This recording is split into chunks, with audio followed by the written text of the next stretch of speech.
नमस्कार, दिव्य ज्योति चैनल में आपका हार्दिक स्वागत है। 15 जुलाई 2026 से देवगुरु बृहस्पति अस्त हो रहे हैं और उसका मिथुन राशि पर क्या प्रभाव पड़ेगा, आइए जानते हैं आचार्य कुसुम लता त्यागी जी से।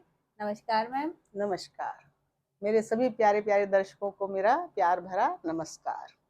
आज मैं मिथुन राशि वालों के लिए बताने जा रही हूँ कि जब 15 जुलाई से 13 अगस्त तक देवगुरु बृहस्पति कर्क राशि में अपनी परम उच्च स्थिति में अस्त होंगे तो आपको क्या, आपके जीवन में हर क्षेत्र में क्या क्या परिवर्तन आ सकता है और आपको कौन सी सावधानियां बरतनी है। तो सबसे पहले मैं मिथुन राशि वालों के बारे में बताऊं कि जो ये 3 नंबर लिखा हुआ है ये मिथुन राशि है, मिथुन लग्न है। अगर इसके साथ चंद्रमा है तो आपकी मिथुन राशि है। और अगर कुंडली में किसी भी भाव में 3 नंबर के साथ चंद्रमा बना है तो आपकी मिथुन राशि है। और फिर ये जो वीडियो है ये मिथुन लग्न और मिथुन राशि वालों के लिए है। कई बार क्या होता है, इंसान का लग्न भी यही होता है और चंद्रमा यहीं आ गया तो उसका लग्न और राशि एक ही हो जाती है। तब आपकी मिथुन लग्न भी है और मिथुन राशि भी है। अब मिथुन राशि का साइन मैंने बताया कि आप देख ही रहे हैं, प्यार मोहब्बत चल रही है तो ये प्रेम मोहब्बत की राशि है, आमोद प्रमोद की राशि है। ये लोग जो हैं बहुत प्रसन्न रहते हैं, खुश रहते हैं और हर परेशानी में भी मतलब ऐसे दिखाते हैं कि जैसे इनको कोई प्रॉब्लम है ही नहीं। ये जहाँ जाते हैं अपना मतलब मुस्कुराता हुआ चेहरा, खुश मिजाज, खुश मिजाज। और ये राजकुमार की राशि है। राजकुमार क्या है, युवराज है।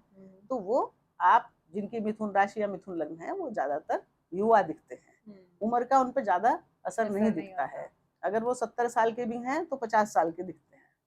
तो इस तरह ये लोग बहुत यंग दिखते हैं और दिल से भी ये लोग यंग ही रहते हैं। मिथुन राशि वाले या मिथुन लग्न वाले हमेशा बुढ़ापे तक उनका दिल जो है वो बच्चा ही रहता है। उसी तरह की बचकानी हरकतें करके लोगों को हंसाना, खुश रखना, खुद भी खुश रहना, ऐसी इनकी प्रवृत्ति होती है। ये बहुत खुश दिल वाले होते हैं। अब ये जो है काल पुरुष की तीसरे नंबर की राशि है। 3 नंबर है ना यहाँ, तो जब हम एक काल पुरुष का जब बनाएंगे तो 1 से शुरू होगी तो ये कहाँ आएगी तीसरी राशि, तीसरे भाव में। यानी कि ये पराक्रम की, मेहनत की और वाणी की, मीडिया की राशि है। तो ऐसे लोग खूब पराक्रमी होते हैं, मेहनत करते हैं और ये बहुत बुद्धिमान होते हैं क्योंकि बुद्धि की राशि है तो बहुत बुद्धिमान होते हैं। और वाणी इनकी बहुत ही बढ़िया होती है, मतलब जैसे होता है ना कि सबको प्रसन्न करने वाली वाणी, और इस ढंग से बोलते हैं कि किसी को कोई बात बुरी ना लगे। हाँ, अपनी बात भी अच्छे से कहते हैं और किसी को कोई बात बुरी भी नहीं लगने देते हैं। इनका तरीका इतना अच्छा होता है बात करने का। तो इनके लग्न में देवगुरु बृहस्पति या मिथुन राशि में जब देवगुरु बृहस्पति अस्त हुए तो वो हुए, ये है इनका दूसरा भाव। वो अपने 4 नंबर की राशि में देवगुरु जो है उच्च के हो गए थे 2 जून को और अब परमोच्च स्थिति में वो चल रहे हैं इस वक्त। अब गुरु और परमोच्च स्थिति में और उसके पुष्य नक्षत्र में है इस वक्त। तो पुष्य नक्षत्र किसका है, मैंने बताया कि पुष्य नक्षत्र सब नक्षत्रों का राजा होता है, बहुत ही श्रेष्ठ नक्षत्र होता है नए कार्यों की शुरुआत के लिए। ये क्या है, पुष्य पोषण करना, वृद्धि करना और संरक्षण करना। तो देवगुरु आपके लिए पुष्य नक्षत्र में क्या करने आए थे, काम, लंबी दूरी की योजनाएं बनाने के लिए, लंबे काम का जिनसे स्थायी धन लाभ हो, स्थायित्व दिलाने के लिए हर जो भी आप काम कर रहे हैं, और पोषण करने के लिए पुष्य नक्षत्र में है, उसकी वृद्धि करने के लिए, उसका संरक्षण करने के लिए। तो उस जगह पर वो ये सब लेके वो आए हैं पुष्य नक्षत्र में। पुष्य नक्षत्र के देवता भी स्वयं देवगुरु ही हैं खुद। मालिक तो इसके शनि है लेकिन देवता गुरु है। अब उसमें जब वो परम उच्च के हो गए हैं और वो अस्त हो जाए, यानी कि भावना की राशि है चौथी। बड़े प्रसन्न थे, यहाँ पे आराम के मूड में थे, अतिचारी थे, जल्दी जल्दी वो बहुत खुशियां बांटने जा रहे थे। लेकिन क्या हुआ कि सूर्य जब 15-16 तारीख को यहाँ आ जाएंगे, 16 को, ये तो 15 को ही अस्त हो जाएंगे क्योंकि सूर्य इनके नजदीक आ जाएंगे, तो ये अस्त हो जाएंगे। अब अस्त का मतलब ये है कि जब कोई ग्रह सूर्य के नजदीक आ जाता है या सूर्य के साथ आ जाता है डिग्री वाइज तो वो अस्त माना जाता है। देवगुरु 11 डिग्री से कम के जब हो जाते हैं तो वो सूर्य के साथ, तो वो अस्त माने जाते हैं। तो अभी अस्त हो गए हैं। अस्त का मतलब, इसलिए अस्त का मतलब ये नहीं है कि गुरु यहाँ नहीं है, गुरु यहीं है, गुरु अपने कार्य भी सब करना चाह रहे हैं, सब करेंगे, लेकिन सूर्य की तेज इतना जबरदस्त है, आप जानते हैं कि सूर्य कितना बड़ा आग का गोला है। अब आग के पास कोई, जब हम कहीं जा रहे हैं, अचानक हमारे मुंह पे कोई बहुत तेज लाइट लग जाए, हम देखें सामने बहुत तेज लाइट हो, तो लाइट तो हमें कुछ दिखता नहीं है कि वहां पे और कौन है क्या है। तो इस समय जो है वही स्थिति हो गई है कि सूर्य के साथ, राजा के साथ बैठ के गुरु जो है थोड़े कमजोर पड़ गए, मतलब वो दिखाई, विजुअल नहीं है ठीक से, हमें दिख नहीं रहे हैं, आंखों को हमारी हैं वो, पर हमें दिखाई नहीं दे रहे। अब गुरु जो है वो कौन कौन से भाव के स्वामी हैं, कहाँ हमें ज्यादा दिक्कत होने वाली है।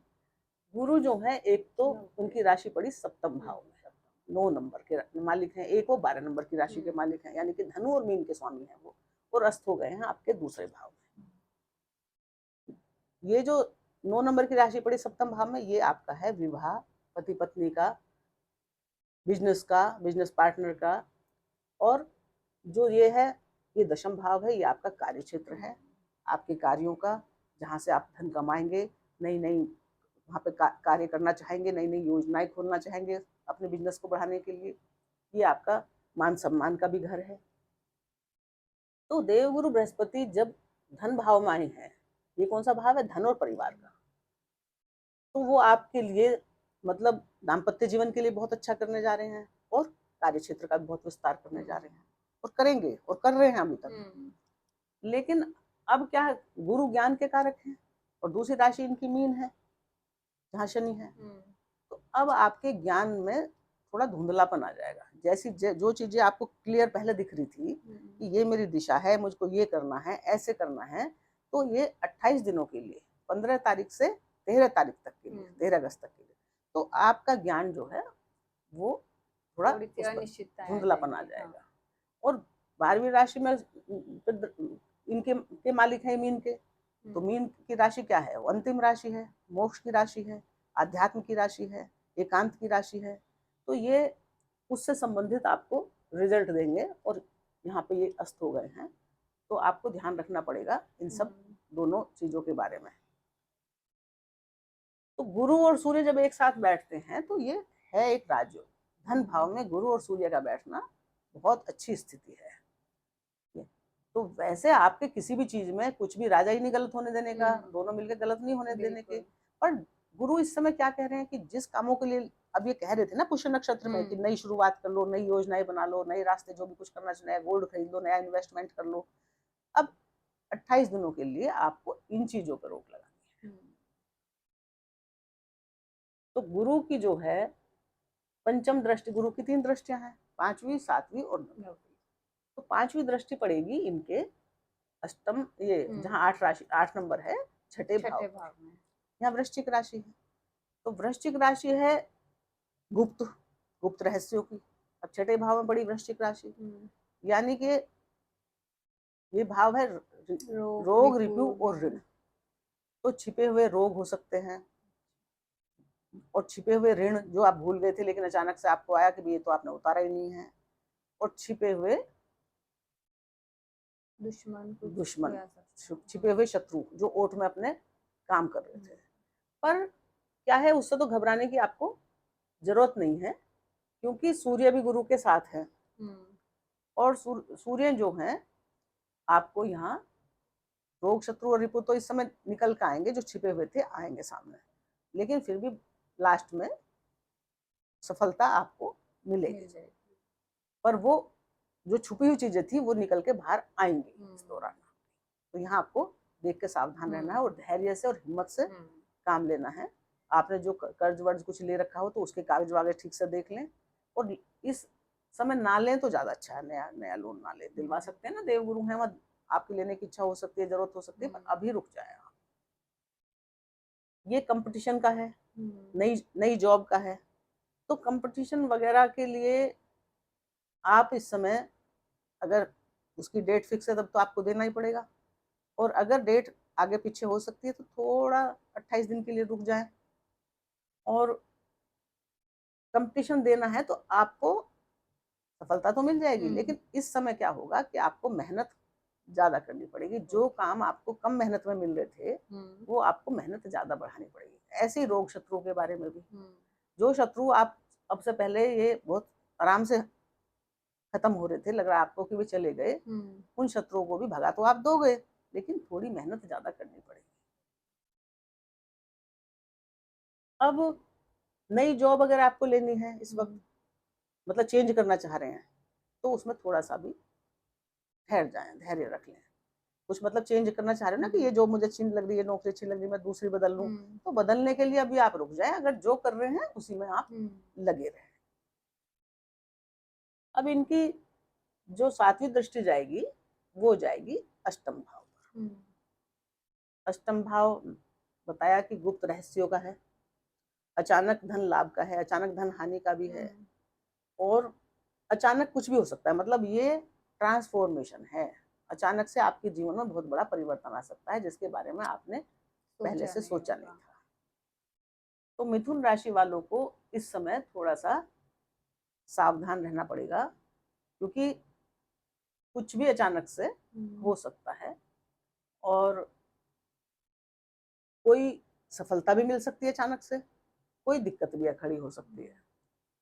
पर लेकिन यहाँ पे जो है गुरु की दृष्टि थी तो सब दबा हुआ था मामला, सूर्य की भी दृष्टि है, तेज है, तो फिर भी आप अपने जो गुप्त आपके खिलाफ कोई षड्यंत्र चल रहा था, कुछ हो रहा था, तो क्योंकि सूर्य की सप्तम दृष्टि है और सूर्य अष्टम भाव में से निकाल लेते हैं जो भी है, देखने की हिम्मत रखते हैं, तो आपको पता चल जाएगा कि कौन क्या षड्यंत्र रच रहा है। गुप्त जानकारियां आपको मिल जाएंगी। गुप्त ये आध्यात्म का भाव है, और जैसे ये होते हैं ना ज्योतिष शास्त्र, ओकल्ट का घर है, ससुराल का भी घर है, तो ससुराल से भी आपको ना थोड़े इस समय संबंध ठीक रखने की जरूरत है, क्योंकि सूर्य ईगो है, ईगो के चक्कर में क्लेश ना हो जाए, थोड़ा समझ बूझ रखनी पड़ेगी। और अपना धन कहीं भी ना फंसाएं, किसी को उधार देना कुछ थोड़ी इतने समय तक के लिए ध्यान रखें अपना। अब इनकी गुरु की जो है 9वीं दृष्टि होती है, 7वीं तो हो गई, 8वीं 9वीं है इनकी कार्य क्षेत्र, यहाँ इनका अपना ही घर है, शनि यहाँ पे बैठे हुए हैं। तो जब गुरु अस्त हो जाएंगे और उनकी यहाँ दृष्टि जाएगी 9वीं, तो ये घर भी जो है मान सम्मान का है, कर्म क्षेत्र है, आपके पिता का है, उच्च अधिकारियों का है।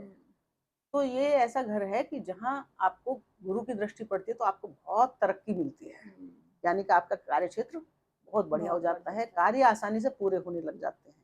और गुरु पुष्य में आए थे तो वो चाह रहे थे आपके नए नए कामों का और विस्तार करना, तो जो आपने अब तक शुरू कर लिए होंगे लोगों ने, क्योंकि अभी तो 18 जून को गुरु जो है वो पुष्य नक्षत्र में आए थे, अभी काफी टाइम हो गया, तो वो तो होने दें, पर अब अस्त की अवस्था में कोई नया कार्य क्षेत्र में कोई नया परिवर्तन ना करें, क्योंकि यहाँ पे शनि है और ज्ञान के पे आपके थोड़ा वो धुंधलापन आया हुआ है, आवरण आ गया है, तो आपको अब बड़े गुरुओं का सहयोग जो पहले मिल रहा था उतना नहीं मिल पाएगा, गाइडेंस उतनी नहीं मिल पाएगी कार्य क्षेत्र में, बड़े उच्च अधिकारियों का जो सहयोग मिल रहा था वो उतना शायद नहीं मिल पाएगा। तो आप थोड़ा, और शनि क्या कह रहे हैं कि मर्यादा में रहो, क्योंकि वो एक लिमिट में रखते बांधते हैं कि इस कार्य क्षेत्र में अभी आगे जल्दी से मत भागो, लिमिट में रहो, जो है उसको संभालो पहले, और धैर्य बनाए रखो, और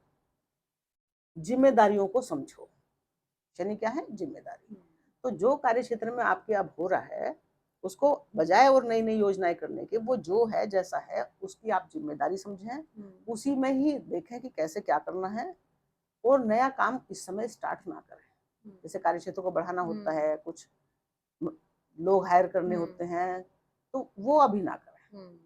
बाकी मान सम्मान में आपके कोई कमी नहीं है, गुरु की 9वीं दृष्टि है, वो अस्त जरूर हो गए लेकिन कहीं गए नहीं है, आपका कार्य क्षेत्र का बढ़िया काम चलता रहेगा, घबराने की कोई जरूरत नहीं है, उस समय बस धैर्य की जरूरत है, तो आपका कार्य दोबारा से बढ़ सकता है। जो आपने नई योजनाएं सोच रखी थी वो आप तब लागू कर सकते हैं।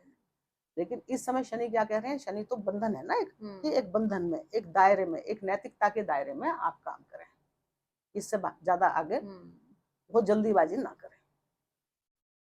अब गुरु ये तो मैंने बता दिया दशम भाव में कारक भी है उसके, लेकिन गुरु किस किस चीज के कारक हैं?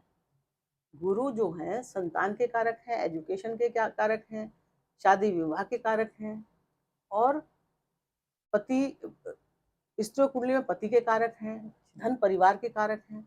तो जब धन परिवार के घर में जब ये दूसरे घर में आए ना, धन का घर है, परिवार का घर है, मुख का घर है, वाणी का घर है, अब वहां पे सूर्य आ गए हैं। तो सबसे पहले तो अपनी वाणी का ध्यान रखें कि सूर्य क्या है? ईगो है, अहंकार है। जहाँ सूर्य बैठते हैं वहां आपकी वाणी को थोड़ा कठोर और मतलब ऑर्डर वाली बना देते हैं, क्योंकि लीडर है ना वो। उनकी भाषा में क्या होता है? ऑर्डर। वो किसी के दूसरे का ये नहीं सोचते कि ये कैसे करेगा, क्या करेगा, बस बोल दिया ये करो तो ये करो। तो बड़े आपके घर के जो बड़े बुजुर्ग हैं वो अपने को इस समय दबाव में महसूस कर सकते हैं कि भाई हमारी तो कोई वैल्यू नहीं है, हमें कुछ समझ नहीं रहे हैं, मतलब वो घुटन महसूस कर सकते हैं परिवार में। तो इस समय आपको अपने परिवार के बड़े लोगों का ध्यान रखना पड़ेगा, स्पेशली जो आपसे बड़े हैं, आपके दादा हैं, आपके फादर हैं, आपके चाचा ताऊ हैं, क्योंकि पूरी पिता की भी फैमिली है ना। तो परिवार के सब बड़े लोगों का, बुजुर्गों का आपको ध्यान रखना पड़ेगा कि उनको मानसिक दिक्कत ना हो, क्योंकि मन की राशि में वो बैठे हैं, यहाँ परम उच्च की स्थिति में है, और राजा के सामने उनको उतना सम्मान मिल नहीं पा रहा है जिसके वो हकदार थे। राजा आ गए ना वहाँ, तो कैसा महसूस करेंगे राजा के साथ बैठ के? अपने को कुंठित, दबा हुआ, कि करना चाह रहे हैं कुछ पर कर नहीं सकते, बोलना चाह रहे हैं, बताना चाह रहे हैं पर बता नहीं सकते। तो इसलिए आप अपनी वाणी का ध्यान रखें, अपने बड़े बुजुर्गों का ध्यान रखें, और जो धन का जो इन्वेस्टमेंट का है तो वहाँ सूर्य हैं, सूर्य वैसे अच्छे हैं दूसरे भाव में, कोई दिक्कत नहीं, धन बढ़ाएंगे भी। लेकिन आप जो इन्वेस्टमेंट कर रहे हैं उसमें अभी जल्दबाजी ना करें, करना है करें, लेकिन बहुत सोच विचार के करें। थोड़ा सा ये गुरु अस्त यही आपको कह रहे हैं कि इस समय 28 दिन के लिए नया काम जो पुष्य नक्षत्र में बैठ के करवा रहे थे उसमें आप जल्दबाजी नए काम में जल्दबाजी ना करें। पुराने में कोई दिक्कत नहीं है, पुराने को आप बढ़िया से करते रहो, कोई दिक्कत नहीं। और गुरु और सूर्य, सूर्य कहाँ के बैठे? पराक्रम के स्वामी होके, और गुरु बैठे सप्तम के और दशम के मालिक होके। तो सोचो, दो केंद्रीय स्थानों के मालिक होके वो धन भाव में गए हैं, और साथ में पराक्रम के स्वामी सूर्य भी उनके साथ पहुंच गए हैं। बहुत बढ़िया राजयोग है गुरु और सूर्य का। पराक्रम बहुत बढ़ा चढ़ा रहेगा आपका, हिम्मत हौसले बढ़े रहेंगे। लेकिन कुछ करते समय आपको आपके ज्ञान में ऐसा लगेगा कि मैं पूरा उस तरह से नहीं कर पा रहा हूँ जैसा मैं इतना अच्छा कर सकता हूँ। पराक्रम के स्वामी होके गए ना, ये बुद्धि का भी घर है, और मिथुन लग्न वाले खुद बहुत बुद्धिमान होते हैं। दूसरा क्या है कि ये जो चौथा घर है ये प्रॉपर्टी का, माता का, भूमि का, वाहन का होता है। तो गुरु उसके भी कारक हैं, और धन भाव में ये अस्त हो गए हैं, यानी कि इस भाव से चौथे से ये लाभ है, 11वां है। अगर आप गिनोगे तो ये 12वां हो गया, ये 11वां हो गया। तो लाभ भाव में चौथे के कारक लाभ में जाएंगे तो अच्छा ही है, बहुत बढ़िया लाभ दिलवा रहे हैं आपको, करवा रहे हैं। लेकिन अभी जो इससे संबंधित जो स्थिति है, माता, भूमि, वाहन, मकान, उसमें अभी जो आप कर लिया, जो आपने इन्वेस्ट गाड़ी खरीद ली, ठीक है, बहुत बढ़िया है। अगर आपने अभी नहीं खरीदी है और आप खरीदने की सोच रहे हैं तो इतने दिन रुक जाए, इन 28 दिनों में नहीं करना मंगल कार्य। नया घर खरीद रहे हैं, बंगला खरीद रहे हैं, खरीद लेंगे आप, बहुत अच्छा योग है आपका, समय है आपका, इच्छा है आपकी, बिल्कुल हो जाएगी। लेकिन वो आपके लिए इतने बढ़िया शुभ नक्षत्र में है, पर अस्त हो गए तो इस अभी नया घर खरीदने में, नई प्लॉट खरीदने में, नई जमीन प्रॉपर्टी लेने में आप थोड़ी 28 दिन शांति रख लेना, क्योंकि अस्त में करा हुआ कार्य अच्छा नहीं होता। कहीं ऐसा ना हो बाद में आप जल्दबाजी में कर लें और आपको बाद में पछताना पड़े। तो ये यहाँ से संबंधित ये फल है इनका। संतान से संबंधित, प्रेम मोहब्बत से संबंधित, प्रेम का है, प्यार का है, रिलेशनशिप का है। तो जो पुरानी रिलेशनशिप है वो सब ठीक है, नई रिलेशनशिप बनाने की जल्दबाजी ना करें। एजुकेशन का भाव है, स्टूडेंट का देवगुरु एजुकेशन देने वाले हैं, तो एजुकेशन में आप सफल तो हो जाओगे। मान लिया आपको कुछ भी तैयारी कर रहे हैं, कुछ है, लेकिन आपको मेहनत पहले से बढ़ा देनी पड़ेगी, धैर्य बढ़ाना पड़ेगा। अब आप जितने आराम से, पहले आपको सफलता मिलती जा रही थी ना, आगे भी आराम से मिलेगी। लेकिन ये जो दौरान है, इस समय के दौरान काम तो आपके सब होंगे, लेकिन अब अगर आपको करने जरूरी हैं तो आपको उन चीजों में बहुत मेहनत, धैर्य बना के रखने पड़ेगा। बहुत हिम्मत बना के रखनी पड़ेगी और डिसिप्लिन से काम करना पड़ेगा पूरे ईमानदारी के साथ, तो ये आपको सफलता मिलेगी। थोड़ा हार्ड होगी मिलनी, अभी उतने आराम से नहीं होगी, आपको बहुत मेहनत करनी पड़ेगी। तो प्रॉपर्टी का हो गया, दशम भाव का भी हो गया। अब भाग्य के स्वामी गुरु क्या है, भाग्य के भी तो मालिक होते हैं ना। तो भाग्य में आपके राहु बैठे हैं इस समय शनिदेव की राशि में, कुंभ में। तो इस समय भाग्य आपका जो है, जैसे कि उच्च के गुरु हैं वहां देख रहे हैं तो भाग्य बहुत बढ़ा रहे थे और बढ़ भी रहा है, सूर्य के साथ है। लेकिन यहाँ अभी दृष्टि तो इनकी है नहीं, लेकिन ये यहाँ के भाग्य के कारक हैं, पिता के कारक हैं, उच्च शिक्षा के कारक हैं। तो भाग्य में थोड़ी आपको रुकावट इस समय महसूस हो सकती है। और राहु यहाँ पे भ्रम देंगे आपको, आपको लगेगा नहीं मेरा तो भाग्य इस समय बड़ा जोर शोर, मैं ये भी कर लूँ वो भी कर लूँ। तो बस आपको इस समय थोड़ा सा हाँ भाग्य साथ देगा, पर मेहनत ज्यादा करनी पड़ेगी। जैसे कई बार क्या होता है ना, बिना मेहनत भाग्य इतना ज्यादा साथ देता है कि हम इतनी सी मेहनत करते हैं, फल इतना बढ़िया मिल जाता है। लेकिन अब आपको मेहनत इतनी सारी करनी पड़ेगी और फल थोड़ा कम मिलेगा। पिता का ध्यान रखना है, क्योंकि पिता से, सूर्य भी साथ में है, पिता से क्लैश ना हो जाए इस समय। पिता की तबीयत भी खराब हो सकती है, उनके स्वास्थ्य का भी ध्यान रखना पड़ेगा। तो और यात्राओं पे भी आपको, क्योंकि जो 12वीं राशि है ना, वो 12वीं राशि लास्ट भाव कुंडली के आखिरी भाव के ना, यानी कि यात्राओं की अंतिम राशि है। तो यात्राओं की भी है, खर्च की भी अनाप शनाप। तो आप अनाप शनाप खर्चों से बचें, फिजूल की यात्राएं ना करें। यात्राएं जो भी करें पहले अच्छे से सोच लें, समझ लें कि ये यात्रा ठीक है कि नहीं। और आध्यात्म पे फोकस करें, एकांत में अपने शांति से मन में सोचें। मतलब इंट्रोवर्ट जैसा होता है ना, अपने अंदर झांके। ये समय है 28 दिन का कि आप आत्मचिंतन करें कि क्या मैंने किया है, क्या ठीक है, क्या मुझे आगे करना चाहिए। अच्छे से अंदर अंदर समझ लें उसको। इस तरह से जो है ये आपके देवगुरु जो अस्त हो जाएंगे, तो आपको इतनी सारी सावधानियां यहाँ पे बरतनी है। ये क्योंकि दूसरा भाव किसका है, हमारा वाणी का है, गले का है, मुख का है।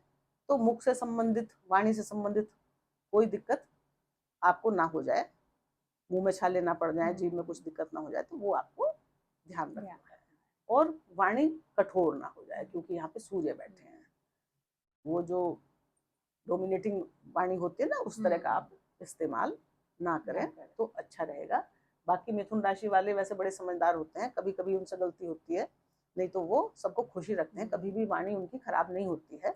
और स्वास्थ्य संबंधी क्या सावधानियां रखें? स्वास्थ्य मैंने बताया, उनको सिर्फ मुंह से संबंधित बीमारी हो सकती है, उसका ध्यान रखें। या टेंशन भी ले सकते हैं, क्योंकि सिर दर्द वगैरह, ऐसी नींद की कमी, ऐसा थोड़ा हो सकता है।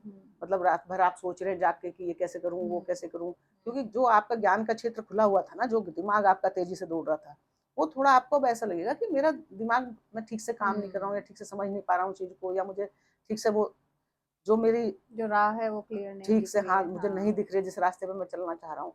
इस तरह से थोड़ा अंधेरा सा वहां पे दिखेगा। अंधेरा तो नहीं, मतलब धुंधला दिखेगा, क्लियर नहीं दिखेगा आपको। तो वही बस समस्या होंगी। और तो इन सब बेचैनी, और आप कह रहे हैं हाँ, बेचैनी, तो कुछ कोई उपाय देखो, भगवान से बढ़ के कोई कुछ नहीं कर सकता। सबसे बड़े तो वही हैं, वो पल भर में कुछ भी कर सकते हैं, उनकी मर्जी के बिना पत्ता नहीं हिलता। आप जो है भगवान श्री हरि विष्णु की शरण में जाएं, मिथुन राशि वालों के लिए अच्छा होता है। गणेश जी की शरण में जाएं, मतलब गणेश अथर्वशीर्ष का पाठ करें, विष्णु भगवान का ध्यान करें, और सबसे अच्छा देवगुरु बृहस्पति के बीज मंत्रों का जाप करें, तो भी आप कर सकते हैं। तो आपके लिए अच्छा रहेगा। केसर का टीका लगा ले माथे पे, तो बहुत आपके लिए शुभ रहेगा। ईश्वर आपकी मदद करेंगे, और हमारी भी शुभकामनाएं आपके साथ हैं। और आपको नमस्कार। बहुत बहुत धन्यवाद।